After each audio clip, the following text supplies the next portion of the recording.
नमस्कार शेतकरी मित्रांनो, शेतकरी शेअर मार्केट या युट्यूब चॅनलमध्ये आपल्या सगळ्यांचे स्वागत आहे. पैसे नाही उगत झाडावर, लय कष्ट लागत त्या पैसे कमवायला. पण तुम्ही जर तुमचे पैसे घरीच ठेवले तर ते पैसे कधीच नाही वाढणार. जर ते पैसे इन्व्हेस्ट केले मग तुमच्या सोबत तुमचे पैसे कामाला लागतील आणि तुमची इन्कम डबल होईल. पैसे लावायची सगळ्यात चांगली जागा आहे शेअर बाजार.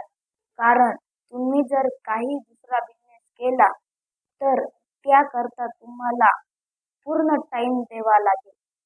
शेअर बाजार एक अशी जागा आहे त्यामध्ये इन्व्हेस्ट केल्यानंतर टाइम द्यायची गरज नाही. मग तुम्ही तुमचं काम करा आणि शेअर बाजारला त्याचं काम करू द्या आणि लॉंग टाइम मध्ये पैशाचा पाऊस पडेल. का की येणारा वेळ electric vehicle, solar energy, artificial intelligence हा सेक्टर मधले शेअर घ्यायचे. धन्यवाद.